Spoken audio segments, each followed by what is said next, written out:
This is Vince Lara in the College of Applied Health Sciences at the University of Illinois. Today I spend a few minutes with Neha Gote, Assistant Professor in Kinesiology and Community Health at AHS, to talk about her research on the benefits of physical activity to improve health. Neha, what's the inspiration for your research? Why did you decide to do what you're doing? So I am originally from Mumbai, India, and I grew up around people who always had an active lifestyle. I played a lot of sport growing up as a child. I was surrounded with friends, family, kids, cousins, sisters who also engaged in as much of physical activity growing up. And my parents were very supportive of this interest in sport and athletics. I pursued psychology as my major, and the interest in exercise science and exercise psychology just grew very organically.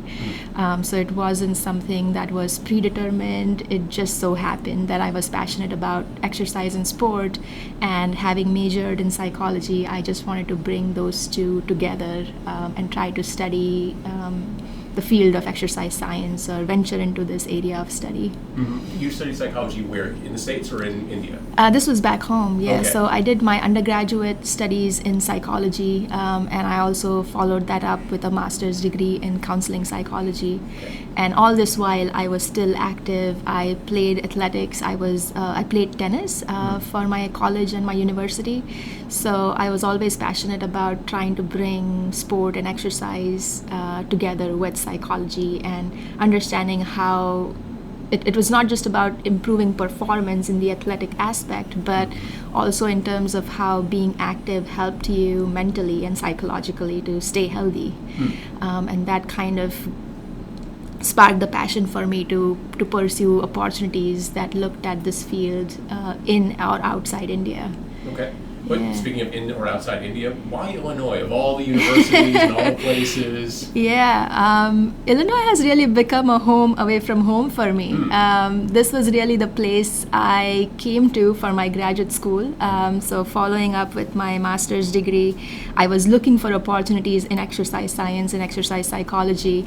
And I started looking up online what programs are offered, which universities offer those.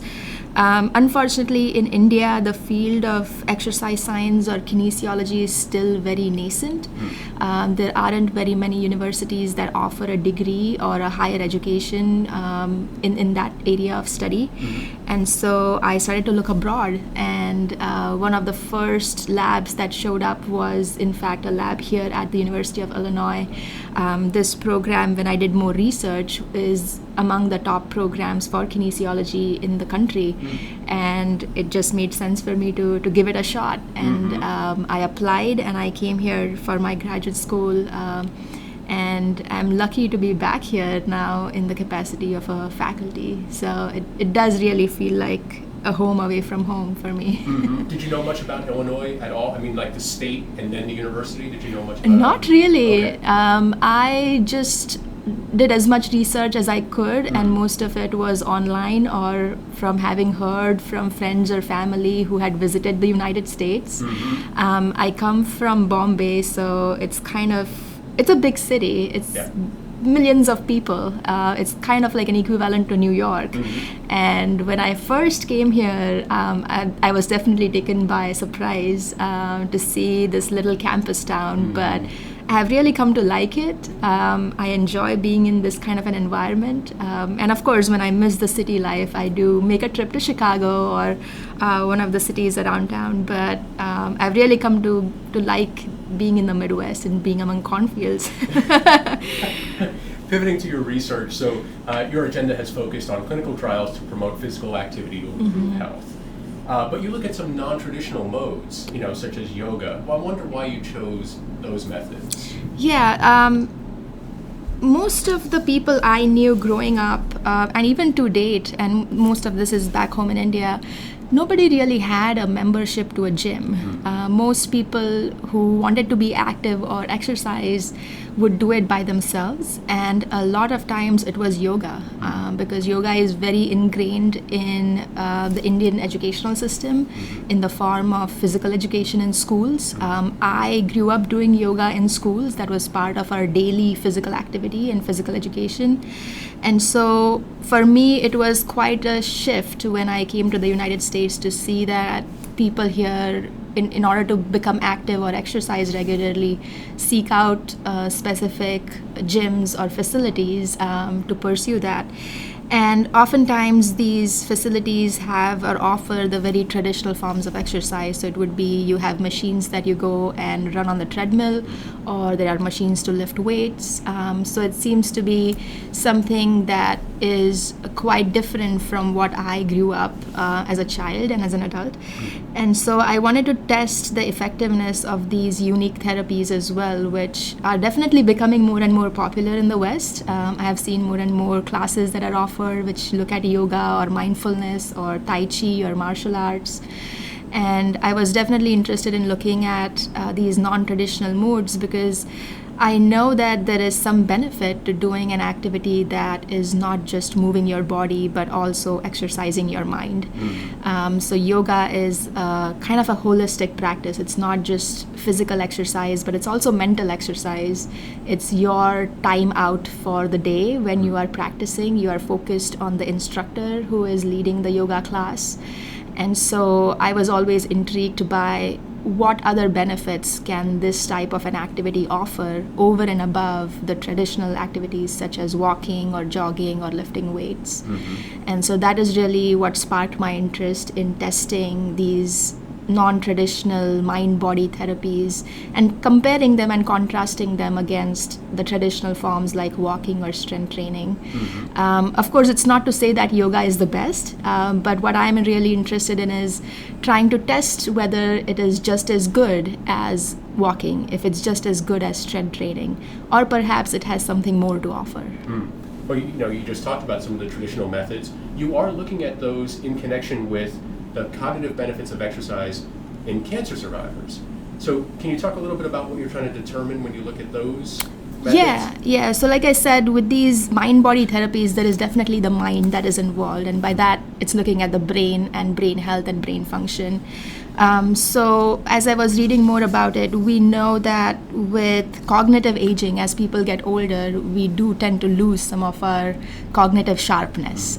We do have problems with memory, attention, problem solving, and that's just the normal course of aging.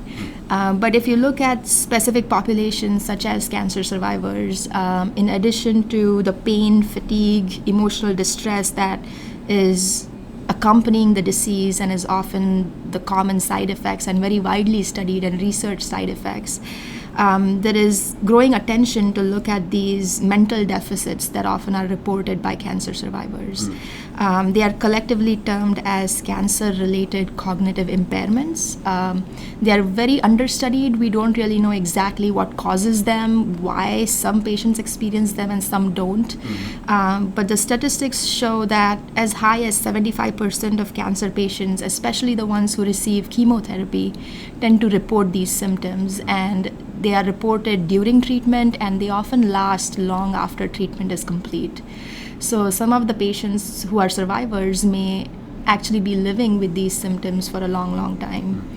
So I was interested in trying to bring exercise into this picture and to test whether exercising can help in reduction of these impairments that are reported.